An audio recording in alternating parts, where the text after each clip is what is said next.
Hello, everybody. Welcome on this Friday afternoon or morning or Friday night, depending on which time zone you're in.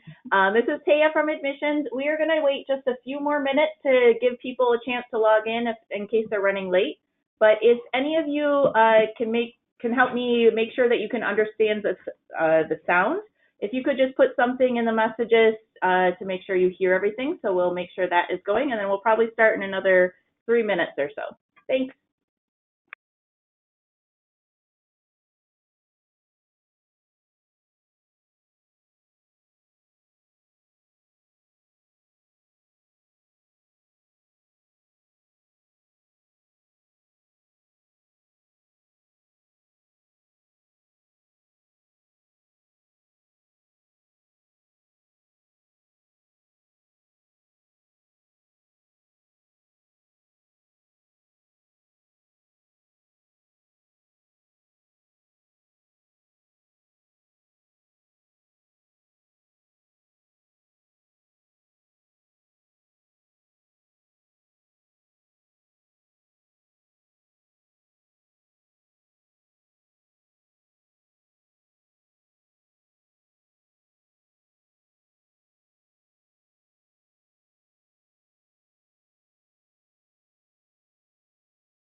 Okay, hello everyone. For those of you that weren't online a couple minutes ago, I'll introduce myself. My name is Taya. I am from the admissions office, and we are going to be doing a webinar about the amazing women's community that we have at Ross. So thank you for joining us today.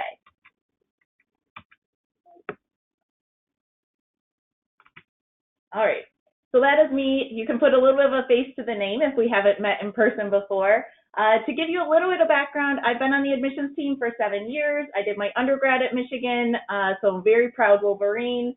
And I work really closely with the women's community here at Ross and a lot of the women's recruiting initiatives. So this particular topic for our webinar is something close to my heart and something that I really love talking about because I am truly proud of the community that we have here. To give you a sense of what we're going to be talking about today, I'm going to be going over these 3 key differentiators for the school. If you've been on other webinars or been to some of our events, you should be somewhat familiar with these. So I'm not going to spend much time on them.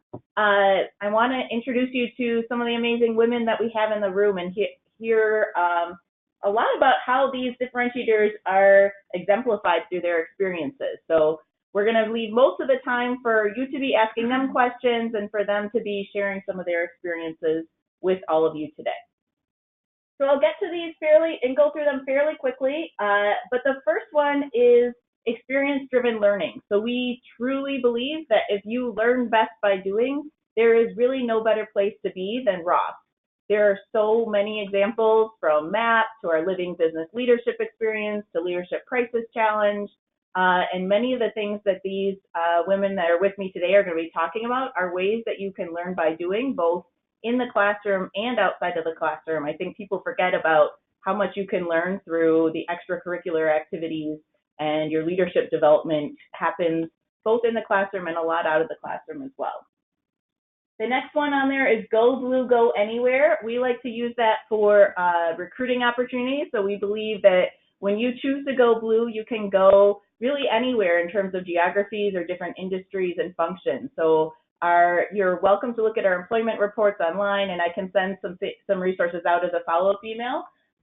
But you'll notice that our alumni really do you'll see them in all different types of careers and industries, and really on all the coasts and around the world. So it's pretty impressive, all the different places you can go and see a Block M. And the last one is the close-knit community. So this is something that when you ask a lot of our current students what they love most about Ross, it is the community. When you ask me, one of the things I love most, it is the community here as well. And you're going to learn a lot about what makes Ross special through a lot of the different stories that the women are going to be sharing today. So I will let them get to that in a minute. I wanted to quickly go over a few of the numbers that we are very proud of that before we get into some of the stories. So the first one is that the current student body for the MBA program is 43%. We've had over 40% women in the class for the past 3 years. So I think it has really positively impacted the community, that it's not just a fluke. It's not just a one-year thing. This is something that is getting to be established and hopefully increasing in years to come. The next I am super excited about is that our first-year students have 100% of their sections that are the section presidents that are women. So we have one of them with us today. But the section, when you come as a student, you divide up into 5 different sections, and that's who you take your core classes together. And there's almost like a student government within that. So all 5 of the section presidents are women, and also our MBA council president is women, who oversees the entire MBA program. And then the last one is the professional clubs. So women are leading a lot of different things at Ross. And another one that I think is really impressive is that 58% of our professional clubs are co-led by women. So we also are going to be introducing you to at least one of those presidents today. But it's not just small clubs or the Michigan Business Women's Student Group. These are the professional clubs. So it's the Consultant Club, the Marketing Club, the Finance Club, the Healthcare and Life Sciences Club. All of these clubs are some of the most influential organizations at Ross, and women are leading them. So it is a great place to be. So what we're going to do next is introduce you to some of the current students in the room and give you a sense of their experiences. We're going to start off actually with one of those presidents. The president of the Finance Club is Lucy. So Lucy, do you want to introduce yourself? And if you could also share something either exciting that you've done in the past week or that you're looking forward to next week, just to give the people on the call a sense of some of the more day-to-day activities as well. Sure, thanks Taya, and thank you guys all for being on the webinar. It's exciting to have so many of you guys listening in. So my name's Lucy Cantwell. I'm an MBA 2. I grew up in Seattle, went to Vassar College in New York for undergrad and studied art history. And for the 4 years before school was living in the Bay Area, running a family foundation, doing grant making and early stage impact investing. When I came to Ross, I wanted to switch to the for-profit side of things. So I recruited for investment banking, and I spent my summer at Citi in New York in their retail coverage group, and I'm going back there full time. As Taya said, I'm the Finance Club president. I'm a peer coach and fact group leader for the students recruiting for investment banking. We'll get into more detail about that later when we talk about kind of career switching and recruiting. And within the past week, I guess on Wednesday, I went to Travis Scott in Detroit. So it's a good example, not an academic pursuit, but definitely taking advantage of kind of the broader community and being, really close to a metro area that has a lot of resources to offer. All right, Wendy? Hi, everyone. It's great to meet you virtually. My name is Wendy. I am originally from Massachusetts prior to Ross. I worked at Target headquarters in Minneapolis. When I moved to Ross, I also moved with my husband, who is a partner here. This summer, I was at Amazon in Seattle, for the first time, took some of Lucy's recommendations when I was out there. And then full-time, I'll be going into consulting, working at BCG. And some of the things I'm really passionate about here at Ross include CALWR, which is an operations fellowship that layers top of your MBA, as well as being part of the Community Consulting Club. Something you're excited about? I always forget. So next week, our section is, in addition to our section holiday party, we're trying to do something in the spirit of giving back. So we've organized a volunteering day at a local animal shelter. So part of that will be working with them to figure out some administrative needs that they have, but then we also get to meet some puppies. Who doesn't want to get to meet some puppies? So, Jasmine. Hi, everyone. My name is Jasmine Knowles. I'm originally from Orlando, Florida. I went to WashU in St. Louis for undergrad and then got my master's in education from the University of Pennsylvania. Prior to Ross, I started my career as a teacher through Teach for America and then did management consulting at Accenture. This summer, I spent my internship at the Bill and Melinda Gates Foundation, and then I'll be going into strategy work for in education after Ross. I'm at Ross. I'm involved in the MBA Council. I serve as our Vice President of Diversity, Equity, and Inclusion. And then for the Center for Positive Organizations, I'm a Plus Lab Fellow. Over this past week, yesterday, we had a dialogue called Let's Just Talk, which brings together BBAs, MBAs, faculty, and staff to talk about current events that are going on in the world that we sometimes don't have time to talk about in the classroom. And so yesterday, the conversation was on citizenship and immigration and how that affects so many of our international students here, but many of us, I'm the daughter of immigrants, and so just having that conversation, what does that mean to be at Ross when you may be the first in your family to get an MBA, or you're coming in away from your family during these 2 years? How does that impact your experience? So it was such an impactful and really moving opportunity, and so I was glad to be a part of that yesterday. Kelly? Hi, everyone. I'm Kelly Goldstein. I'm from Stratford, Connecticut, and went to Bowdoin College for my undergrad, where I studied sociology and econ. After that, I worked in marketing communications for about 7 years at Edelman and Unilever, both in the U.S. and abroad in Singapore. I am a career switcher, so I'm here at Ross and recruiting for a role within a consumer or social impact venture capital firm. Currently, I have an internship for the winter semester, which I'm really excited about, with a firm called Harlem Capital Partners. And that's something that was shared throughout the Ross Network. So just an example of how we're really collaborative and share opportunities with each other. And then as far as involvement, I am co-president of the Women Who Launch Club, and we're really focused on getting more women into the entrepreneurial ecosystem and, giving people a chance to learn about what it is, and even if you want to be entrepreneurial in a corporate role, there are opportunities there. As far as exciting things that I've done in the past week, I participated in the Michigan Investment Challenge, which is an event hosted by the Zell Lurie Institute here at Ross, and we were tasked with developing investment hypotheses based on real pitches from budding University of Michigan students who are participating in the Michigan Business Challenge. So it's a great example of all of the hands-on experiences we get at Ross. So excited for that. All right, Naja.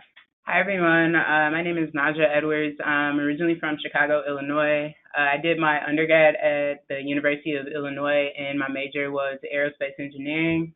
Prior to Ross, I was at Boeing, and I was first on a military program up in Seattle, and then I moved down to Southern California, to LA, to work on military and commercial programs. And forgive my slide for looking a little bit blank. I promise you I'm involved. So I'm also a career switcher, and I'm moving into consulting, and I have a high focus on technology.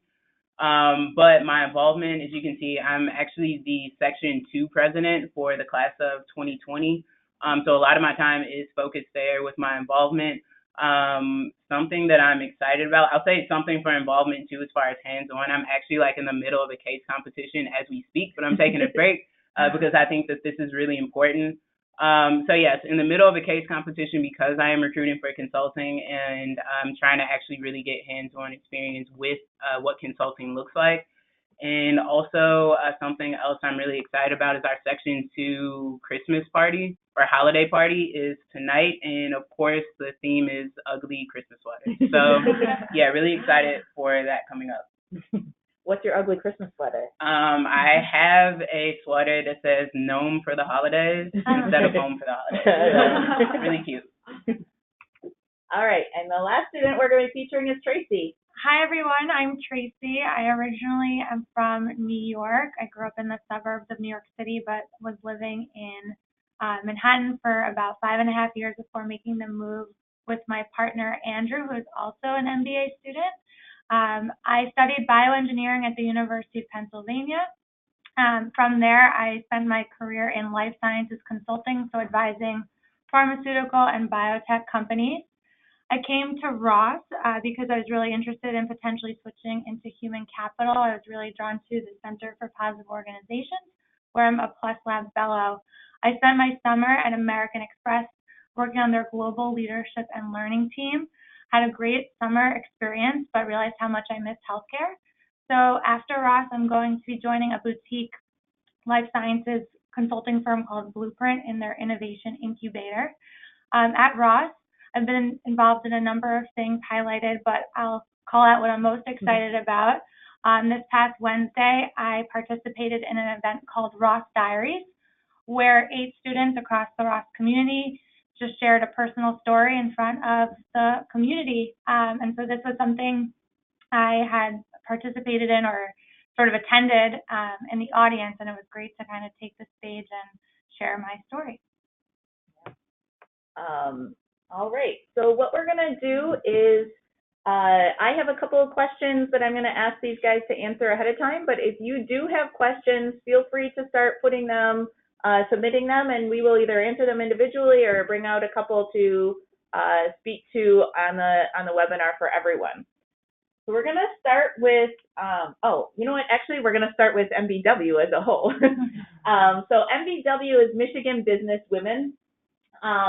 And what this is it's our umbrella organization for all women at Ross, and it is heavily focused on 3 kind of development areas. So there's professional events, personal events, and social events.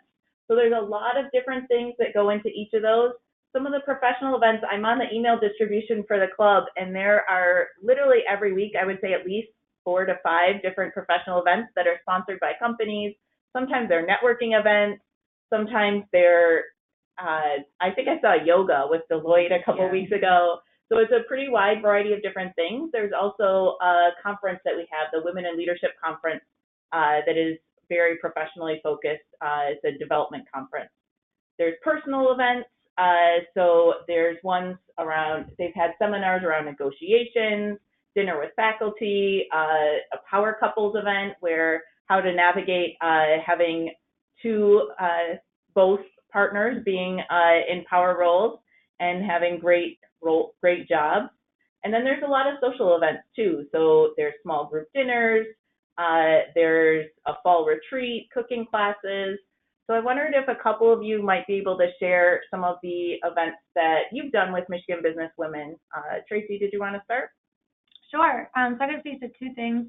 First is I am a mentor for the MBW mentorship program. I have 2 MBA ones that I meet with every other week to just talk through their current experiences and what might be top of mind for them, whether it's academics or recruiting.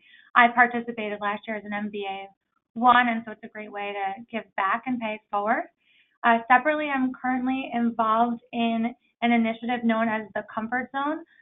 So much about the MBA experience pushes you outside your comfort zone. So we're trying to create a platform that focuses on well-being and managing stress during a very busy time. So we're collaborating with the MBW team on Wednesday on a wellness-related event tied to like a study break preparing for finals week. Yeah, finals are next week here, so everybody is definitely on the stress side of things.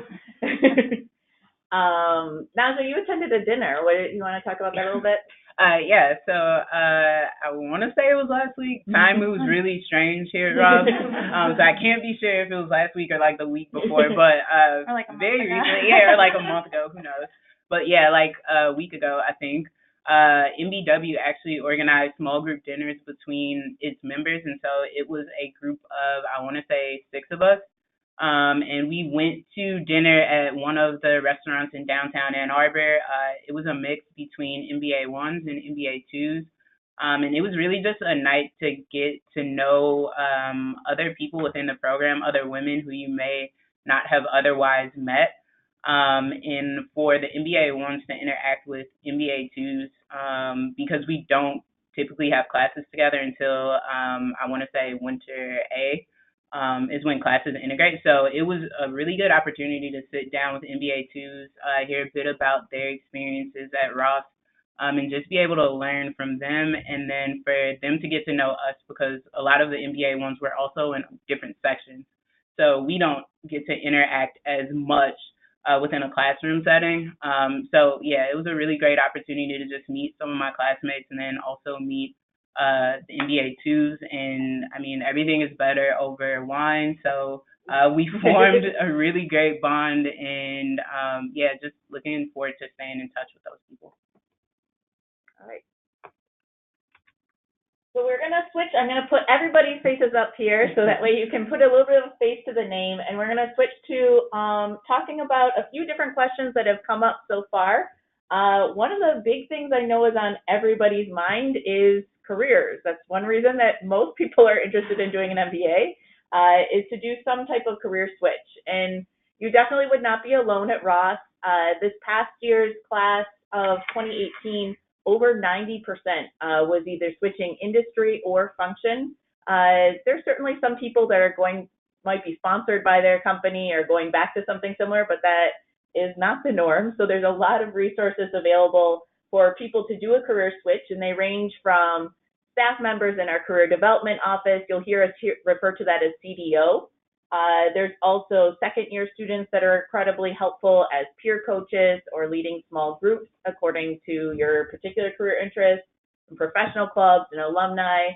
So Lucy, I was thinking maybe you could start out by talking to us, leading the finance club and also being a peer coach. I thought you might be a good person to start out this conversation.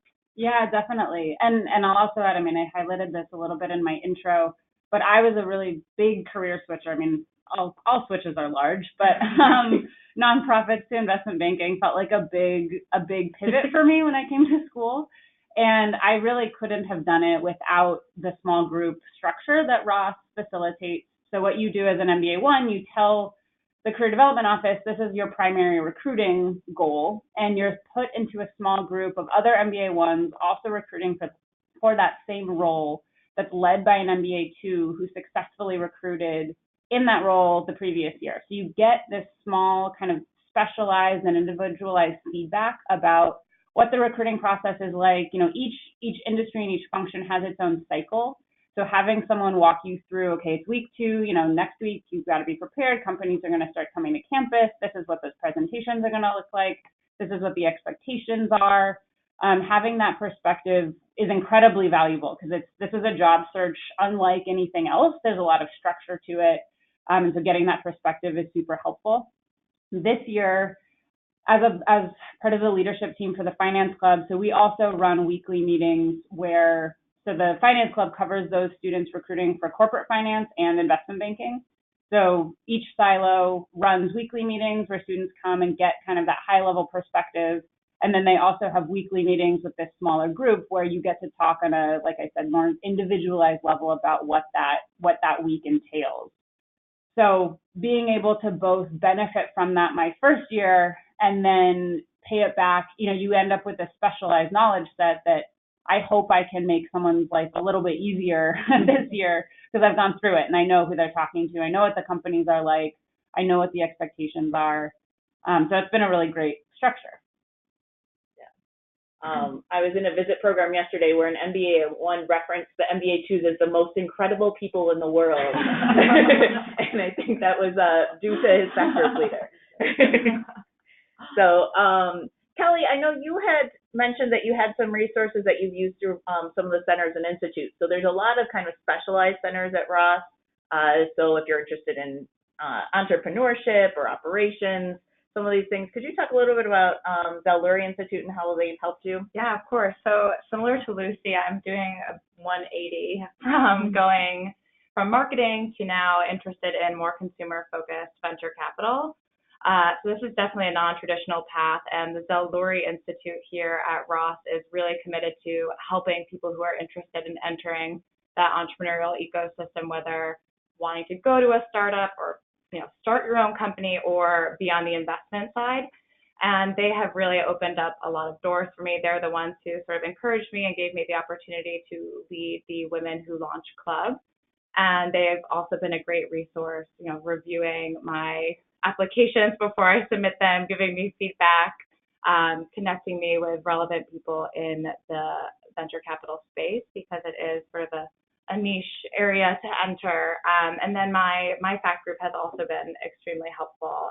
It's a smaller group of people interested in investment management, but having that smaller group of people who are interested in doing something that is more of an off-campus recruiting process has been really great, and everyone has been so supportive, sharing resources, sharing internship opportunities that are popping up. So it's been a really collaborative and enjoyable experience, although at times stressful. I will not pretend that it's not, but it's been great. Yeah. And I do want to make sure we touch on a few other things, especially if you're recruiting for non-traditional niche type things. So you mentioned for entrepreneurship, like Zell Lurie has a lot of things. A lot of people leverage our incredible alumni network at Michigan. It's the largest living alumni network in the world. But I think one of the things I'm most impressed by is how people are so invested in helping students and are really responsive. It's not just about having a large number of people. It's about if they're actually willing to help you. So Jasmine, I know you had some great experiences with alumni. Yeah. So I'll say my experience with alumni started even before my first day at Ross. So I was living in Chicago prior to starting, and when I was accepted, I reached out to women who are working in the education space in Chicago. And many of them worked at Chicago Public Schools, met with me, introduced me to their bosses, understanding that I wanted to know how to switch from, what was that transition like from business school to working into education and recruiting for social impact. And so from the very beginning, those women have been part of my greatest support network. Last week, I had a final round interview, and literally the night before my interview, 10:30 p.m., like East Coast time, I was texting with an alumni who was like, tomorrow, as you're in your interview, feel free to text me if you want to run out to the bathroom or you just need some courage. And so it was just so amazing to me. She graduated in 2002. We had no overlap during our time here, but that she was still so invested in me, even though she had to put her kids to sleep and get ready for work the next day, that they have been really truly invested in my success. And so throughout this experience, because I'm recruiting for social impact, I've really been leveraging the alumni network and women who are doing great things and leading in the education sector. I think we'll move on from there. Actually, Wendy, I think you mentioned that you had some resources other than using University of Michigan as a whole. Could you talk to those a little bit? Sure. So as I mentioned before, I was recruiting for consulting, and part of my Tauber internship or Tauber fellowship required that I do my internship through the Tauber program. So not with a specific consulting firm, but with a different set of firms. And I always knew that long term I wanted to switch careers into consulting, and so Tauber helped me really figure out how does this make sense in the larger profile of why I came to Ross. And they connected me to alumni at different consulting firms who were also alumni of Talbot, and they talked to me a lot specifically about it's okay if you don't do a consulting internship.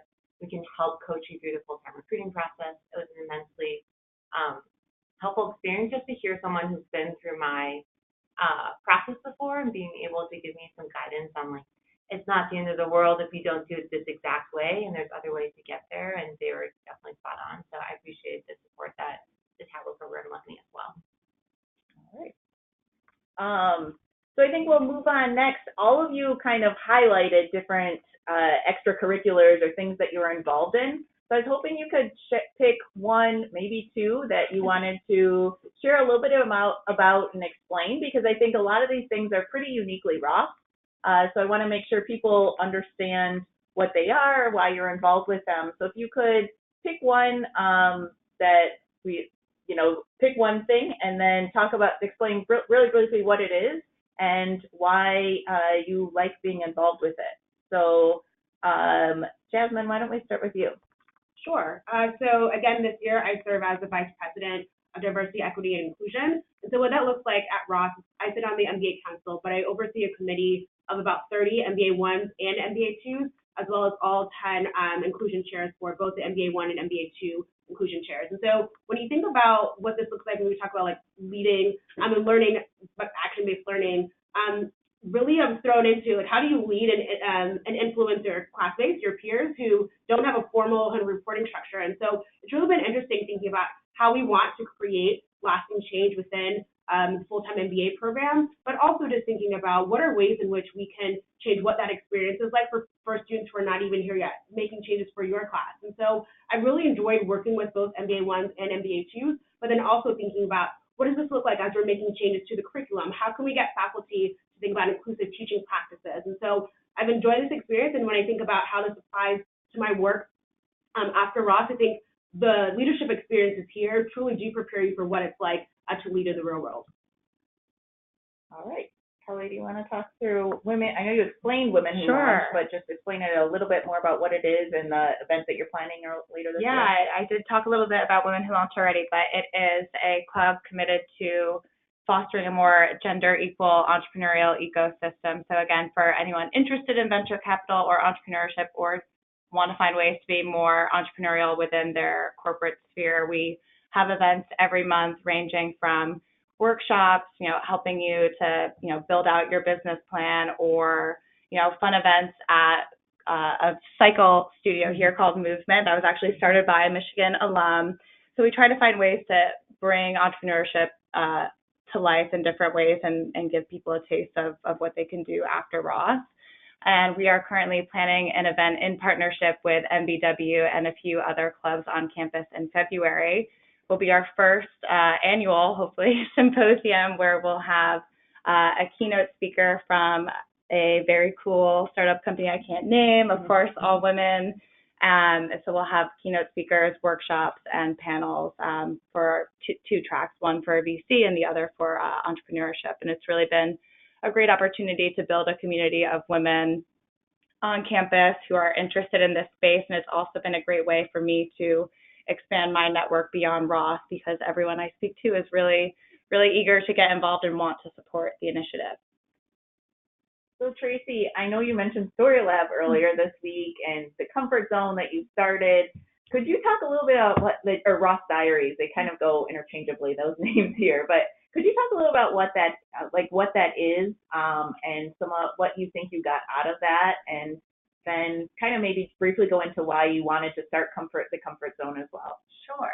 So Story Lab is an initiative that's put on by the Sanger Leadership Center, so another one of those centers that's focused on developing leadership skills.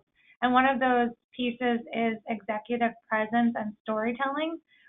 So oftentimes in the workplace, you're required to distill lots of complex data down to a succinct story or narrative.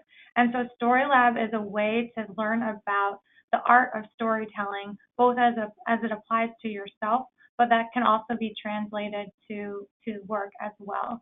So there's two alumni that come in from a consulting firm called Wolf and Heron, and they help through an all-day workshop. You think through the arc of your story, and you work with students, MBA 1s, MBA 2s, undergraduate students, weekend MBAs, part-time MBAs. It's a really diverse cohort. And then if you're interested, you can submit your story to share with the broader community. So about 100 people participate in the workshops. There's 2 workshops offered, and then about 8 storytellers for the event itself. So that's Story Lab. And then the comfort zone I started to allude to earlier. A classmate of mine, we got back to our second year and realized how little we had been exercising and focusing on our overall well-being outside of the classroom. And so we came back with a desire to kind of create change within the community by focusing on areas of building accountability. So how do we encourage our classmates to take time to take care of themselves? And that could be in the form of exercise, but it might be eating healthy and having access to prepare quick, easy, cheap recipes. It could be thinking about financial health. So obviously the MBA can be a very expensive experience. And so how do we think about financial well-being as well? So trying to bring all of those pieces together and resource students, both through events, but also through digital resources as well. So it's still in its infancy. It's very entrepreneurial, but we're excited to be kind of building it out with the program office and partnering with clubs like MBW. Yeah. I really love how ideas like that can come up, and it is like there's resources put in place to make them happen. So there's a peer support network that started this year as well, which is kind of related. Even honestly, this webinar, Jasmine was the one who came to me last year and said, we need to be doing a women's webinar. And they very quickly turn into institutions at the school. So I think there's a lot of examples of things where students recognize there's a need and are able to start something to help their classmates and help their peers or prospective students in some cases. Definitely. All right, so Naja and Lucy, you guys both have leadership roles, and so I was wondering if maybe you could speak a little bit to how either being a section leader or a club leader has helped you develop some of your leadership skills, or what you've gotten out of that. Yeah, so I'll go. This is Naja, everyone. So as a Section 2 president, I have to say, like, I was nominated for this position, and so I was very unsure about being in section leadership, and afterwards I realized, like, why would I be nervous about doing something like this? Because I did come to Ross to challenge myself, and leadership was, like, on my list of things to do. And so within that and being a section president, some of what I do every day is basically just make sure that our section as a whole is having the type of experience that they came to Ross for. So that means bringing together all of the section leadership chairs, such as academics, inclusion chair, events chair, and making sure that everyone is really, one, getting what they need to out of classes, and the professors, 2, staying social at Ross, because especially when classes get hard and recruiting gets really tough, making sure that you have that support system within the section and having the resources to pull on when you do need help. That's a really big part of being section president, and making sure all of these things work well together is a really big focus of mine. And I think in the past years, it was really hard to get maybe some of the international students more involved with things.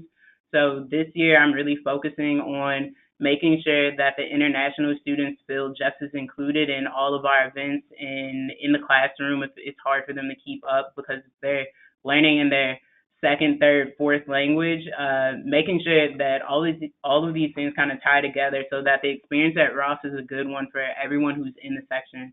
And so for me, it's been a really fulfilling position just because it's leading without authority and having to be in a visible position where you talk to the program office and you talk with admissions. That's kind of given me a two-sided type of learning base. I get to really learn from everyone within my section, and then I get to learn a lot about what the program office thinks about when they're kind of creating this experience at Ross for all the students to have. So it's been really rewarding for me, and I'm learning a lot right now, and I'll be able to carry that forward into my internship, into any other leadership positions that I hold during my time at Ross. All right, so I'm realizing we need to keep things moving, so we only have 20 minutes left at this point. So one of the other questions I saw was around social impact opportunities. So I know pretty much all of you guys have something social impact related that you've been involved in, and honestly, it looks like a lot of variety, a lot of different things. But Wendy, I saw that you have a leadership role in the Community Consulting Club, so I was wondering if you could talk through what that is and some of the projects that people do through the Community Consulting Club. Sure. So for reference, the Community Consulting Club is a student-led organization where we pair students from across the University of Michigan. So it's not just Ross, but it can also be undergrad business students, for example, other students from the School of Public Health who are interested in giving back to the local community here. And so they work on consulting engagements for 2 months with local nonprofits. One example of a project that they did this year was working with the local YMCA chapter to identify ways that they can restructure the way that they're doing the costs on their program so that they're able to better identify which are their cost drivers and be able to make recommendations on those programs, creating more revenue and being more profitable to be able to give back to the community. So they're real consulting projects that create immense value for the local nonprofits that are part of this program because they typically don't have the resources to go out and hire consultants. And one of the things I loved about it is, one, it brings students together from all across the University of Michigan, and then two, it helps you take a step outside of the Ross circle and be able to see how you can give back in the 2 years that you're here. And then, Lucy, you were in the Social Venture Fund last year. Could you talk a little bit about that? Yeah, absolutely. So at Ross, there are a number of, I'd say 4 to 6, there are a couple of different offshoots. Student-led investment funds. So they are funds that have endowments, have capital that are, all the investment decisions are made by students. So last year I was on the Social Venture Fund, which invests in early stage social enterprises. And this was an exciting opportunity for me. So I was learning kind of the technical analysis, these technical analysis skills in class, but I didn't necessarily have a place to apply them. I mean, you're doing cases, of course, in your coursework, but it's, that's more of a sanitized perspective on problem solving. So I wanted a way to apply these skills before I hit the ground in my internship. So on the Social Venture Fund, when we were diligencing one of the companies that we were going to present to the fund as a whole, I raised my hand and was like, I want to own the model on this. I want to be the one that talks to the CFO, gets all the information from the company, pulls apart their assumptions, makes projections. I want to be the one that takes ownership over that. And everyone was incredibly supportive, was like, okay, great. You want to do that? Let's let you do that. And so that was a way for me to apply these skills in, outside of the classroom, but with real world kind of application. And was able to analyze all of that, present it to the fund as a whole, fully influence how we made that investment decision. So that was a really exciting opportunity for me. Right. And then I also wanted to talk, Jasmine, I know you've been involved you did a social impact related internship, and you were also involved in the Detroit Revitalization and Business Club. So I thought you might be able to talk to a couple of different social impact opportunities as well. Yeah, so very similar to the Community Consulting Club, Detroit Revitalization and Business Club, they have something called impact projects. And so you're working with nonprofit organizations in the Detroit area. And so I work with Vision to Learn, which is a national nonprofit that helps to give free eyeglasses and vision exams to students in low-income communities. And so what we were doing is thinking about how they were reaching in terms of their marketing strategy and their awareness to parents and to community members about the free services that were provided. And so for me, coming from education, it was a way to bridge that gap between education and business and thinking about how business can be a force for good. And then this past summer, I spent my summer internship at the Bill and Melinda Gates Foundation doing strategy work for their K-12 education team and thinking about how we could craft their investment strategy, thinking about some of the resource constraints that exist in American public high schools. It's amazing to me. Some of you might have seen we have this blog that's 100 plus ways to make a social impact at Ross, but it's amazing to me that it's not just like a couple of students that are involved in these things. When I sent an email out to these guys about the types of social impact opportunities, like everybody had something to respond. Tracy is a board fellow with a local nonprofit. Kelly is doing she's doing a consulting project through like a local entrepreneur. So there's a ton of different ways that people are involved. Happy to share more about those if you guys have questions afterwards. I did want to get to, so many people want to have some type of global experience. A lot of times when I do visit programs and I ask, how many of you are interested in this? It's pretty much everybody's hands that raise. So I did want to get to a little bit about what the different types of experiences there are. So there's certainly social ones.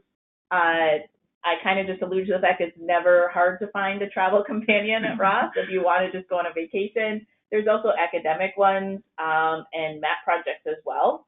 So I think we'll start off. Naja, do you want to talk about your MTREC? Explain what an MTREC is really quick and say what you did, where you went? Yeah, so an MTREC is a trip that you take before classes start. So you come to campus for orientation, you do 2 weeks of orientation, and then if you so choose, you can decide to go on an MTREC. And actually, Jasmine was my MTREC leader. And so this summer, this August, we went to Malta and then Italy, Sicily specifically. And it was a little less than 2 weeks, but I had an absolute blast, and I can't even tell you how happy I am that I decided to do an MTREC. Because I walked away with a group of, I think it was 11, 12 of us, and we're all like really close friends. We had like a reunion a couple weeks ago.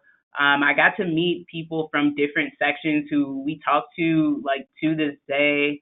And it was very exciting at the beginning of the year when a lot of the leadership positions were announced.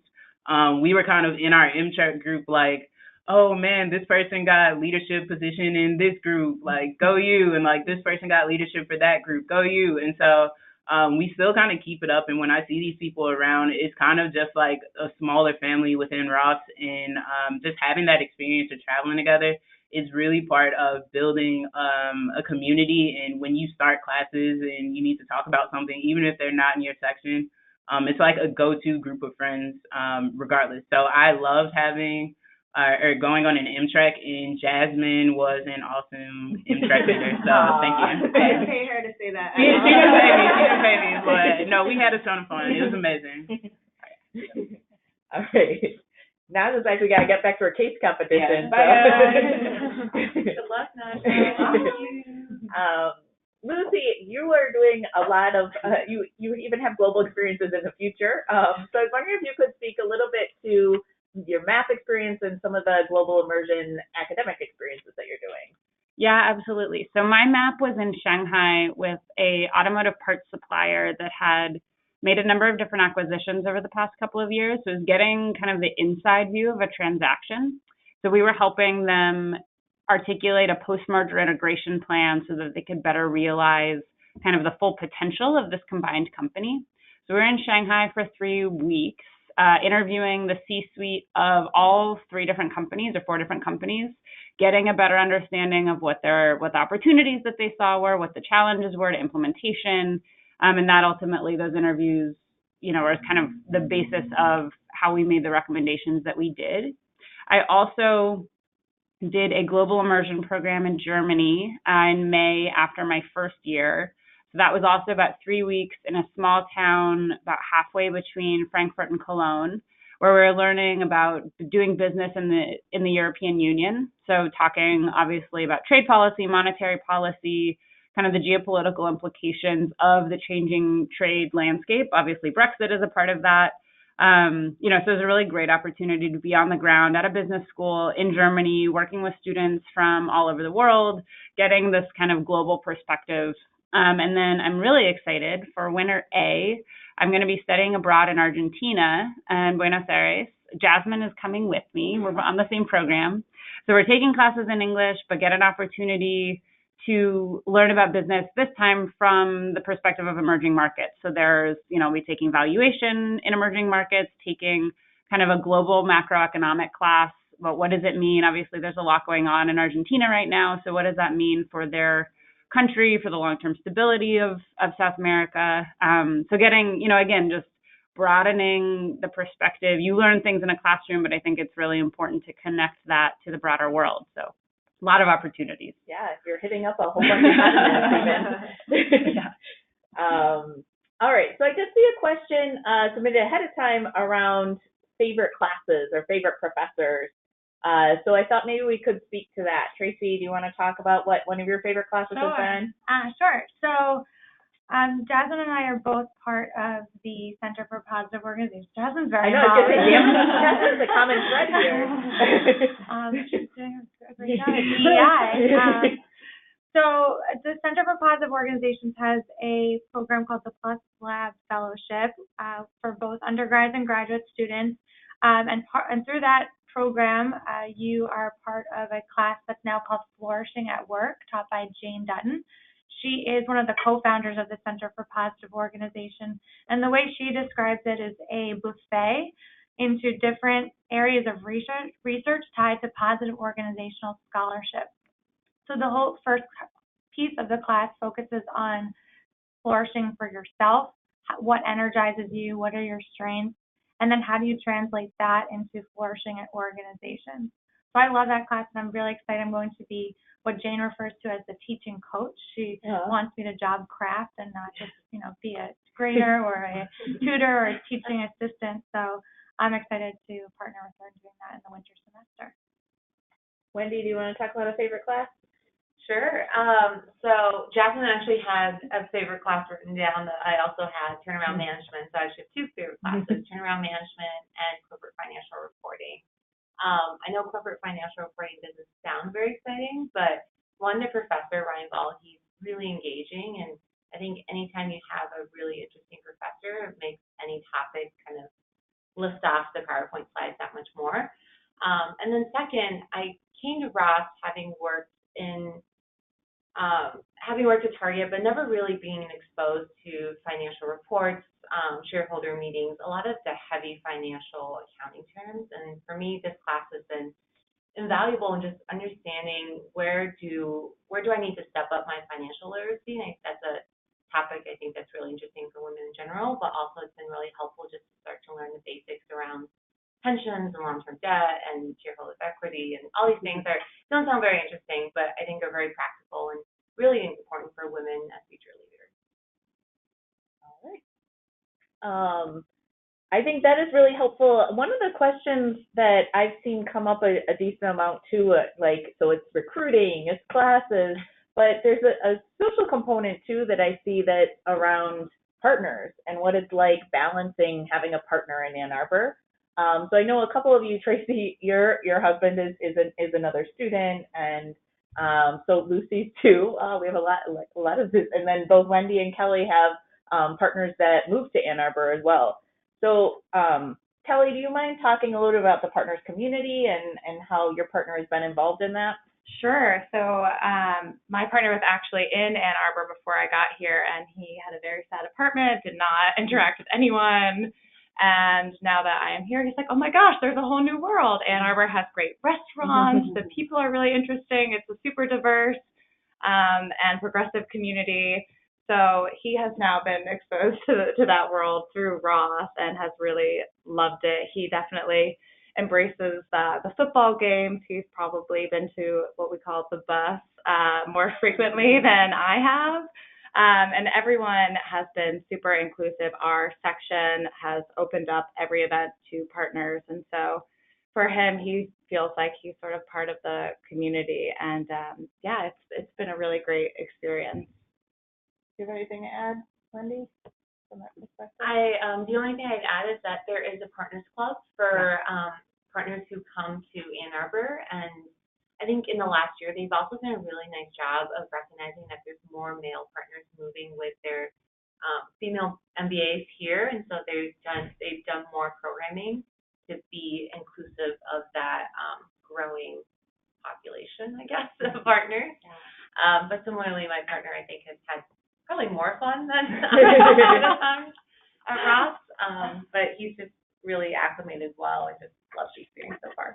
Yeah, I think that reminded me of another thing. So there are a bunch of clubs on campus, as you've heard, and there are also more sports related or social leaning clubs, and all of those have been open to partners as well. So I know the hockey club was recruiting members. I walked up, I said, I'm not going to play hockey, but my husband would love to. And they were really open to that. And so, yeah. I know there's a partner in the Risky Business Band as well. So it's a wide variety of things partners are involved in here. All right. Well, I did want to talk a little bit. We have 5 minutes left, so we'll do one maybe last question. We'll see if we can get to one more. But I wanted to talk about the transition of moving to Ann Arbor. So a lot of times people are nervous about moving to Ann Arbor because it's a smaller city than what they're coming from. It might not have as many resources. I can definitely tell you there's a lot of things going on. Tracy, I thought maybe coming from New York, you might be a good person to answer this question. Yes, and I see you at all these random I know. So coming from New York, I'm a doer. I'm not happy unless my calendar's full and I'm like learning or doing something. So what's awesome about Ann Arbor is there's always something going on, even outside of the Ross community. So within Ann Arbor, there are a number of different like music venues like the Arc. My husband and I go to comedy shows. I think we're going tonight to the Ann Arbor Comedy Showcase. Lucy referred to Detroit as a great way to get to know the broader community. But I think just being that University of Michigan attracts so many academic researchers, there's always like a talk happening. I think there are over like 50 events per day. So I've really enjoyed that aspect of living here and have not found a shortage at all of getting culture and learning opportunities outside of the classroom. And then Kelly, you've had experience living in Singapore and Chicago. Yeah. I wondered if you had any thoughts on the transition. Yeah, so I was definitely sort of laughing to myself when my husband brought me to Chicago from Singapore. I first, after college, lived in New York and then had the chance to move to Singapore. So two really big, bustling cities. Felt like I took a step smaller moving to Chicago, and then the opportunity to come to Ann Arbor came up. I was like, oh gosh, I do not know what this is going to be like, but I've been really pleasantly surprised. And similarly to Tracy, I like to be constantly learning and trying new things, and there are a million different ways to be involved. I've definitely spent a lot of time within the Ross community, but as Tracy mentioned, there are so many things outside of Ross that I'm eager to start exploring more of. There are definitely great restaurants, really cute bars. I just went to MASH, if anyone's been there. Yeah. So there's a lot, and I was pleasantly surprised, as was my husband. We really love this great Ann Arbor bubble. I think Ann Arbor bubble that we all love. All right. Well, we have time, I think, for one last question. And one of the things I thought would be a good way to end was there was a question on here about what kinds of things there are for women supporting women at Ross and different mentorship opportunities or ways that we're coming together, help build the women's community to be stronger. So I was wondering if any of you might be able to answer that.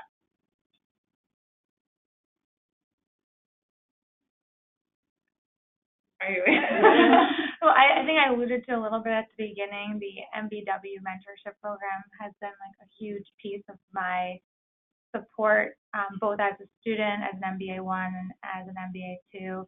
I was in an all-women back group. Human capital, I guess, tends to be predominantly women, and so that was also a great, strong female community. Within our section, Wendy and I have a great cohort of women that, are constantly talking about going to like exercise classes together and You more so than I. or like a wine night. I remember when I got engaged, Wendy organized like a little engagement party. So Yeah. there's always areas for support. I think it's always not even like a conscious, like, I'm going to support other women. Yeah. It's like, these are people I like in the community and I'm going to support them.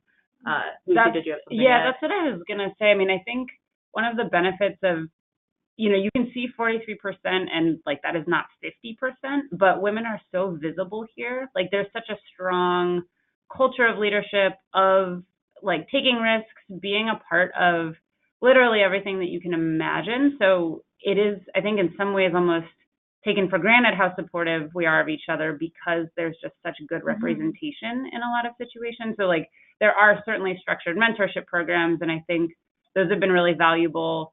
You know, like Tracy said, both last year and then this year, being able to be on the kind of mentorship side of it, not rather than the menteeship. But, you know, there are women everywhere, and so it's really cool, kind of no matter what you're a part of, that's part of the culture of that organization.